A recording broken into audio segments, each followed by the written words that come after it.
Hi friends, இன்றைக்கி நம்ம பீனாஸ் கிச்சனில் ஈஸியான மீன் குழம்பு எப்படி செய்கிறதுன்னு பார்க்கலாம். அதுக்கு நான் ஒரு சின்ன தக்காளி சைஸ் அளவு புளியை ஊற வச்சு கரைச்சி வச்சுருக்கேன்.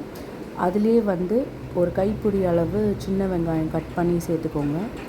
2 பச்சை மிளகாய் கீரி சேர்த்துக்கோங்க. 2 தக்காளி நல்லா பொடியாக நறுக்கி அதில் சேர்த்துக்கோங்க. கூடவே 1 டீஸ்பூன் இஞ்சி பூண்டு பேஸ்ட், தேவையான அளவு உப்பு, இப்போது ஒரு 1/4 டீஸ்பூன் மஞ்சத்தூள், 2 ஃபுல் டீஸ்பூன் தனியாத்தூள், 3 டீஸ்பூன் தனியாத்தூள், 2 ஃபுல் டீஸ்பூன் மிளகாத்தூள், இப்போது கருவேப்பிலை கொஞ்சம், கொத்தமல்லி கொஞ்சம், இதெல்லாம் சேர்த்து ஃபுல்லாக அந்த புளி தண்ணியோடு நல்லா மிக்ஸ் பண்ணி விட்டுருங்க. ரொம்ப ரொம்ப ஈஸியாக செஞ்சு முடிச்சிடலாம்.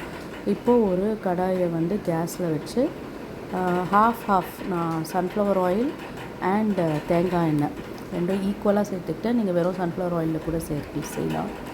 எண்ணெய் நல்லா காஞ்சதும் கடுகு, வெந்தயம் நல்லா பொரிஞ்சதும் நல்லா ஒரு கைப்பிடி அளவு இது சேர்த்துக்கோங்க, பூண்டு சேர்த்து நல்லா வதக்குங்க. பூண்டு ஸ்லைட்டாக ப்ரௌன் ஆகிற வரைக்கும் நல்லா வதக்குங்க. இப்போ பாருங்கள், ஓரளவுக்கு ப்ரௌன் ஆகிடுச்சு. இப்போ நம்ம அந்த கரைச்சி வச்ச தண்ணியை சேர்த்துடலாம்.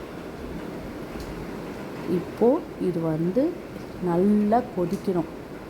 எல்லா பச்சை வாசனைலாம் போகிற அளவுக்கு நல்லா கொதிக்கணும். நல்லா கொதித்து ஓரளவுக்கு திக்கானதும் இப்போ நம்ம மீன் சேர்த்துக்கலாம். மீனெல்லாம் போட்டுட்டு ஒரு சின்ன துண்டு வெல்லம் ஆட் பண்ணிக்கோங்க. அப்போ டேஸ்ட்டை நல்லா என்ஹான்ஸ் பண்ணி தரும். இப்போது மீன் வேக ஒரு 5 மினிட்ஸ் ஆகும் சிம்மில் வச்சு. மீன் வெந்ததும் குழம்பு அட்டகாசமாக இருக்கும். ரொம்ப ரொம்ப ஈஸியான ஒரு மீன் குழம்பு. கண்டிப்பாக நீங்கள் ட்ரை பண்ணி பார்த்து உங்களோட ஃபீட்பேக்கை கமெண்ட்ஸ் செக்ஷனில் கொடுங்க. இந்த வீடியோவை உங்கள் ஃப்ரெண்ட்ஸ் அண்ட் ஃபேமிலியோடையும் ஷேர் பண்ணுங்கள். பீனாஸ் கிச்சனை சப்ஸ்கிரைப் பண்ணிக்கோங்க. தேங்க்யூ.